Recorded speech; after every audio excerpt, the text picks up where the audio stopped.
नमस्कार, police time 24 में आपका स्वागत है।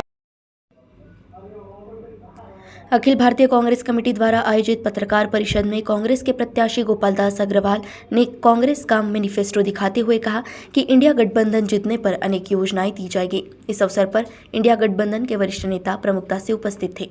गोंदिया से सतीश पारधी की रिपोर्ट।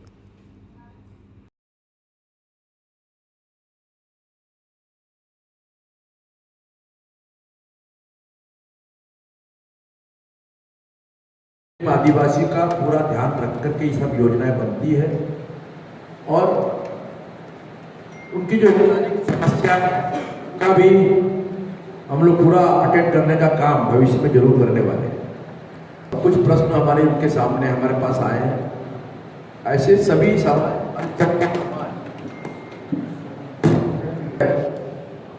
भले ही वो सबका उल्लेख करते हैं कि हम सबको बराबर का न्याय देते हैं, लेकिन दलित, मुस्लिम, आदिवासी, ईसाई, ये सारे समाजों की तरफ देखने का नजरिया कुछ अलग है। लेकिन कांग्रेस किसी के साथ भेदभाव नहीं करेगी, बिल्कुल सीरियसली लिया है। और पिछले बार भी हमने प्रयास किया था, लेकिन गोंदिया के, क्योंकि मैं जानता हूं कि अगर इंजीनियरिंग कॉलेज बनाना है तो कम से कम 2-3 साल उसके लिए लगने वाले हैं, और मैं नहीं चाहता कि 2-3 साल भी खराब हो। इसलिए हमने प्रफुल्ल पटेल जी से भी बात किया था और फडणवीस साहब ने सभी लोगों से, अधिकारियों की मीटिंग भी बुलाया था, लेकिन उनका कुछ कॉलेज का पुराने जो लेक्चरर्स हैं उनका कुछ प्रॉब्लम था, फाइनेंशियल उनकी लड़ाई चालू थी, और इसलिए यह मामला उस समय इसलिए रुक गया कि ये विषय निपटने दो। इसके बाद कुछ दिनों के लिए गोंदिया के प्रफुल्ल भाई के जो इंजीनियरिंग कॉलेज है, मनोहर भाई पटेल कॉलेज, वहाँ पर सरकार की तरफ से कॉलेज शुरू करवा के गोंदिया में योग्य जगह पर, मेरे दिमाग में तो टीबी हॉस्पिटल का जगह है, लेकिन और भी कोई अच्छी जगह देखकर जैसा सरकार निर्णय ले, लेकिन गोंदिया में इंजीनियरिंग कॉलेज तुरंत प्रफुल्ल भाई जी के मदद से पहले उन्हीं की जगह पर सरकार के माध्यम से शुरू हो और बाद में सरकार शासन अपनी तरफ से खुद का कॉलेज खोले। ऐसा मैं पूरी शक्ति लगाकर इस काम को पूरा करने का मेरा संकल्प है, और अगले 1 साल के भीतर ये कॉलेज किसी भी हालत में, भले वो टेम्परेरी चालू हो, क्योंकि बिल्डिंग तो बनने को टाइम लगेगा, लेकिन ये कॉलेज चालू करेंगे सरकार की तरफ से। ये मेरा गोंदिया की जनता को पूरा विश्वास में दिलाना चाहता हूँ। तो ये मुफ्त में अनाज देने की जरूरत नहीं पड़ती। अगर बेरोजगारी खत्म हो जाती तो लोगों को इस प्रकार के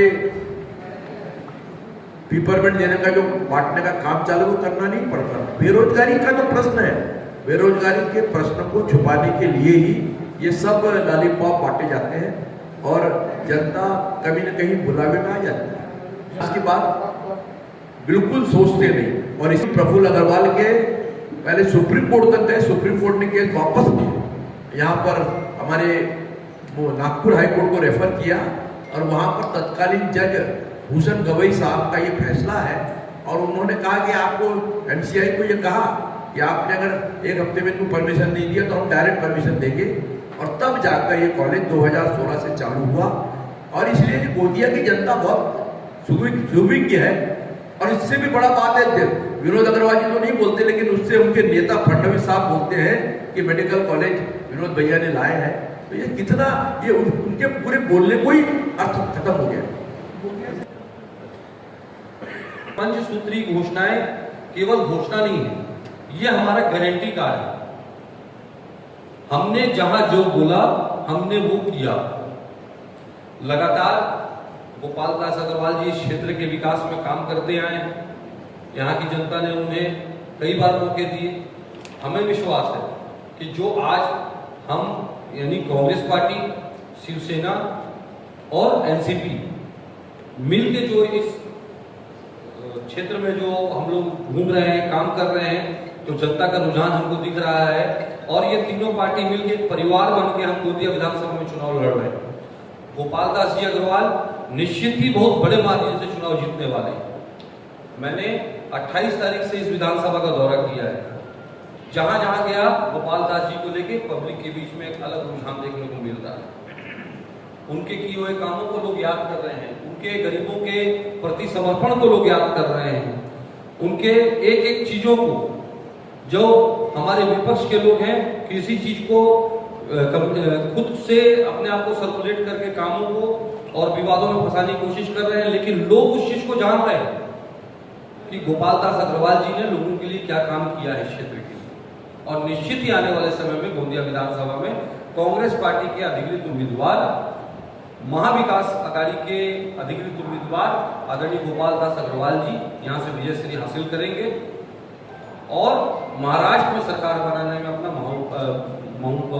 बहुमूल्य योगदान देंगे। इस विषय में आप लोगों से अगर कोई सवाल हो तो आप लोग सवाल पूछ सकते हैं। आप बात कर रहे हैं, जब हमारा गारंटी कार्ड बनता है तो हमारे गारंटी कार्ड को बनाने के लिए हमारी जो कांग्रेस पार्टी है और महाविकास अघाड़ी के जो घटक दल हैं, उनके जो सीनियर लीडर्स हैं, जो वित्त क्षेत्र में जानकारी रखते हैं, जो पब्लिक के बीच में जाते हैं और पब्लिक के बीच से, क्योंकि मैंने अपने पहले शुरुआत में ही आपसे कहा कि विचार जनता का, ये जनता का गारंटी कार्ड है, तो उनके बीच में जाकर और सरकार के कोष को देखकर, और कई ऐसी चीजें हैं जिन्होंने भाजपा की गवर्नमेंट ने राजस्व को क्रिएट करने का काम नहीं किया, क्योंकि वो सिर्फ भ्रष्टाचार में लिप्त थे। उनको ये लगता था कि हमको ये काम से इतना पैसा बच जाए। जैसे यहीं के जो विधायक थे आपके, वो ठेकेदार बन गए, बताते हैं कि उन्होंने विधायक बनने के बाद क्षेत्र की जनता के लिए कम और अपने लिए ज्यादा काम चालू कर दिया। तो ऐसे भ्रष्टाचार के जो काम है, जहां पर पैसा भ्रष्टाचार में घुस जाता है, उसको रोकेंगे। निसंदेह भाजपा की गवर्नमेंट ने कर्जे में महाराष्ट्र को डाला है। इस कर्जे को निकालते हुए हमारे जो सीनियर लीडर्स हैं, उन्होंने अगर इस योजना को बनाया है तो उन्होंने महत्वपूर्ण कई विषयों पर चर्चा की होगी। निश्चित ही महाराष्ट्र बहुत बड़ा धन संपन्न प्रदेश है और इसको आर्थिक औद्योगिक राजधानी भी कहा जाता है। देश का एक बहुत बड़ा वर्ग महाराष्ट्र में आपके निवासरत है, तो यहाँ पर अर्निंग की कमी नहीं है, सिस्टम की कमी हो सकती है। उस सिस्टम को बनाने का काम हमारी सरकार करेगी। मेरे को ऐसा लगता है, पूरी जानकारी तो मेरे पास नहीं है, लेकिन मेरे को ऐसा लगता है कि अगर हमारे किसी सीनियर ने विरोध किया होगा तो वो इसलिए किया होगा क्योंकि महाराष्ट्र के विकास को इन्होंने रोक रखा है। जब महाराष्ट्र के किसी विकास की बात आती है तो इनके पास फंड का रोना होता है कि हमारे पास पैसा नहीं है, हम कर्जे में ऑलरेडी चल रहे हैं। किसानों का कर्जा जब माफ करने की बारी आती है तो ये बोलते हैं कि हमारे पास फंड नहीं है। और जब इन्होंने लाडली बहन योजना लागू की और इन्होंने झूठ बोल के ये योजना ज्यादा दिन ये नहीं चलाएंगे क्योंकि इनके पास तो पैसे ही नहीं है। इन्होंने खुद कहा हमारे पास पैसा नहीं है। अभी इन्होंने नवंबर महीने का पैसा अक्टूबर में ही डाल दिया। मुख्यमंत्री जी ने कहा कि हमने पैसा इसलिए डाल दिया कि आचार संहिता के चलते कहीं ये मामला मत बन जाए कि हमारा नवंबर का पैसा हमारी बहनों के खाते में ना जाए। ये सब आपके सामने है ना। और जब विकास की बात आती है तो ये बोलते हैं हमारे पास फंड नहीं है। गोंदिया शहर को जो उत्तर से दक्षिण जोड़ने वाला एकमात्र ब्रिज है, वो हादसे का अड्डा बना हुआ है। किसी दिन भी वहां पर एक बड़ा हादसा हो सकता है, ऊपर वाला ना करे कि ऐसा हो। क्या इन 5 सालों में इतना बजट नहीं था गवर्नमेंट के पास कि उस ओवरब्रिज को बनाया जा सके, जबकि वो राज्य सरकार के अंडर में नहीं बनना है क्योंकि वो रेलवे का ओवरब्रिज है। तो रेलवे का ओवरब्रिज कौन बनाएगा? रेल मंत्रालय। रेल मंत्रालय ने देश में कई जगहों पर ऐसे खबरों को देखने के लिए हमारे चैनल को लाइक और सब्सक्राइब करें। धन्यवाद।